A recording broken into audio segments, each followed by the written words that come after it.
Hello guys, അപ്പോൾ ഇന്നത്തെ വീട്ടിൽ ചെറിയൊരു കാര്യമുണ്ട്. അപ്പോൾ അതെന്താണെന്നറിയാൻ വേണ്ടി നിങ്ങൾ വീഡിയോ ഫുള്ളായിട്ട് സ്കിപ്പ് ചെയ്താന്ന് കണ്ടേക്കണേ.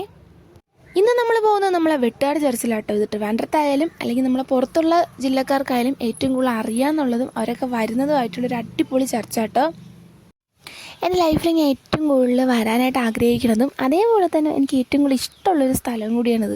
കാരണം എന്താ വെച്ചാൽ ഒന്ന് എൻ്റെ ബ്രദറുമായിട്ടുള്ള ഒരുപാട് ഓർമ്മകൾ ഇവിടെ ഡിപ്പെൻഡ് ചെയ്തത്. രണ്ടെന്ന് പറയുമ്പോൾ നമ്മുടെ മനസ്സിൽ എന്ത് ടെൻഷൻ ഉണ്ടായിക്കോട്ടെ, എന്ത് കാര്യം ഉണ്ടായിക്കോട്ടെ, അത് ഇവിടെ വരുമ്പോൾ ഒന്നും അല്ലാണ്ടായി നമ്മളെ മനസ്സ് ഫുള്ളായിട്ട് ഫ്രീ ആയിട്ട് മാറും.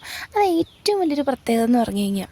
പിന്നെ ഞാൻ ഇടയ്ക്കൊക്കെ വരണമെന്ന് വിചാരിക്കും, പിന്നെ വരാൻ പറ്റാറില്ല. കാരണം ഞാനൊരു വ്യക്തിയുമായിട്ട് വരണമെന്ന് ഏറ്റവും കൂടുതൽ ആഗ്രഹിച്ചത് വേറെ ആരുമല്ല, എൻ്റെ ബ്രദറുമായിട്ട്. പക്ഷേ ഇന്നതിന് എനിക്ക് പറ്റാതെ പോയി. അപ്പോൾ അതുകൊണ്ടൊക്കെ ആവാം നീണ്ട 2 കൊല്ലത്തെ ഗ്യാപ്പായി. അതിന് ശേഷമായിട്ടോ ഞാൻ ഈ ചർച്ചിലോട്ട് വരണേ. ഇപ്പോൾ പിന്നെ ഒറ്റയ്ക്കല്ല, ഇപ്പം ഞാനും എൻ്റെ അമ്മയും ഉണ്ണിയും കൂടി ഇവിടെ വന്നേക്കണം. ഉണ്ണീനെ കൊണ്ടുവരണം ആദ്യം കേട്ടോ, ഇതുവരെ കൊണ്ടുവന്നിട്ടൊന്നുമില്ല.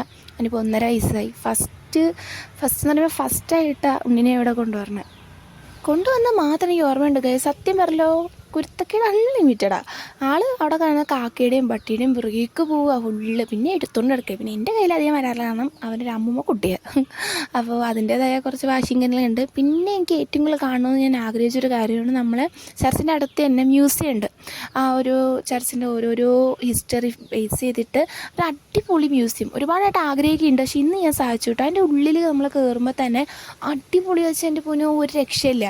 ആ ഒരു പണ്ടത്തെ ഫുൾ ആ ഒരു ബാക്ക്ഗ്രൗണ്ട് എങ്ങനെ ആ ചർച്ചിൻ്റെ ഓരോ കാര്യങ്ങളും, പിന്നെ നമ്മളെ യേശുക്രിസ്തുവിൻ്റെ ഓരോരോ കാര്യങ്ങൾ ബേസ് ചെയ്തിട്ടുള്ള ഒരു ആർട്ടും അടിപൊളിയാണ് ഗൈസ്. കാണാത്തവരാരെങ്കിലും ഉണ്ടെങ്കിൽ നമ്മൾ ട്രിവാൻഡ്രത്തുള്ള വെട്ടുകാട് ചർച്ചിൽ വരിക, കാണുക. വേറെ ഒരു വേറെ എക്സ്ട്രാ ചാർജ് ഒന്നുമില്ല. അവർ പറഞ്ഞ ഒറ്റ കാര്യമാണ്. ഞാൻ അവിടെ ചോദിച്ചു വീഡിയോ എടുക്കാമോ എന്ന് ചോദിച്ചു. ഓക്കെ വീഡിയോ എടുത്തോ, കോളിങ് പാടില്ല പറഞ്ഞു. അപ്പോൾ അതുകൊണ്ട് തന്നെ ഞാൻ വീഡിയോ ആവശ്യത്തിന് അധികം എടുത്തു കേട്ടോ, വീഡിയോസും ഫോട്ടോസും ഒക്കെ. കാരണം എനിക്കിതൊക്കെ കാണാൻ ഭയങ്കര ഇഷ്ടമാണ്. ഇവിടെ എന്ന് പറഞ്ഞു കഴിഞ്ഞാൽ ഒരു ജാതി, ഹിന്ദുവെന്നോ മുസ്ലിമെന്നോ ക്രിസ്ത്യൻ ഒരു വേർതിരിവോ ഒന്നുമില്ല. എല്ലാവർക്കും വരാമെന്നുള്ള ഒരു നല്ലൊരു പ്ലേസാട്ടോ. ഇവിടെ മാത്രമല്ല, നമ്മുടെ ട്രിവാൻഡ്രത്തിലെ പല സ്ഥലത്തും. അപ്പോൾ ഇന്നത്തെ കാലത്ത് അതിനൊന്നും ആരും അധികം വാല്യൂ കൊടുക്കാറില്ലെങ്കിലും, പക്ഷേ ഇവിടെ ഒരു രക്ഷയിൽ അടിപൊളിയാണ്. ആ ഒരു ഹിസ്റ്ററിയൊക്കെ നമുക്ക് പോകുമ്പോൾ തന്നെ കണ്ടില്ലേ, ഓരോ സൈഡിൽ അടിപൊളിയായിട്ട് കാണാൻ പറ്റും. നമ്മളതിൻ്റെ ഉള്ളിൽ പോകും തോറും കൂടുതലായിട്ട് നമ്മൾ ആ ഒരു ചുറ്റുപാടായിട്ട് അലിഞ്ഞു ചേരും കേട്ടോ. സത്യം പറയാലോ ഒരു രക്ഷയില്ല, അടിപൊളിയാണ്. കാരണം നിങ്ങൾ ആരെങ്കിലും ഇവിടെ വരാത്തവരുണ്ടെങ്കിൽ മാക്സിമം വരിക. ആ ഒരു എക്സ്പീരിയൻസ് എന്താണെന്ന് നിങ്ങൾ തന്നെ ഫീൽ ചെയ്യുക. പിന്നെ ഞാൻ കുറേ നേരം അവിടെ നിന്നിട്ടൊന്നുമില്ല. കുറേ നേരം നിന്ന് കഴിഞ്ഞാൽ ചിലപ്പോൾ ഞാൻ അവിടെ നിന്ന് വീട്ടിൽ പോയി നിന്നിട്ടില്ല ഗൈസ്. അങ്ങനെ ഒരു അന്തരീക്ഷമായി ഞാൻ അലിഞ്ഞു പോയി എന്ന് തന്നെ പറയാം. പിന്നെ കുറച്ച് നേരം വീഡിയോസും ഫോട്ടോ കഴിഞ്ഞ് നേരെ ഞാൻ പുറത്തോട്ട് ഇറങ്ങി. പിന്നെ ഞാൻ നേരെ പോയി നമ്മളെ കടലിലോട്ട്. കാരണം ഇവിടെ വന്നു കഴിഞ്ഞാൽ ഞാൻ കടലിൽ പോയതിനിപ്പോൾ എന്തോ ആയിക്കോട്ടെ, മഴ വന്നാൽ കൂടി ഞാൻ അവിടെ പോകാറില്ല. പക്ഷേ അവിടെ ചെന്നപ്പോൾ ഗൈസ് സത്യം പറഞ്ഞ് പണി കിട്ടിയത് കണ്ടിന്യൂസ് ആയിട്ടുള്ള മഴ കാരണം അങ്ങോട്ട് ആരെയും ഇറക്കുന്നില്ല.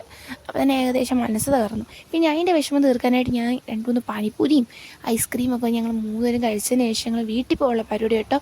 പോകുന്ന വഴിയിലെ ശേഖയായി സത്യം പറയാലോ പണിയിട്ട് ഫുള്ളും മഴയും കാറ്റും നനഞ്ഞ് കുളിച്ചൊരു വഴിയായെന്ന് തന്നെ പറയാം. അപ്പോൾ ഇത് ഇത്രയേ ഉള്ളൂ ഇന്നത്തെ വീഡിയോ. അപ്പോൾ നിങ്ങൾക്ക് വീഡിയോ ഇഷ്ടമായി കഴിഞ്ഞാൽ ലൈക്ക് ചെയ്യാനും ഷെയർ ചെയ്യാനും സബ്സ്ക്രൈബ് ചെയ്യാനും ആരും മറക്കല്ലേ.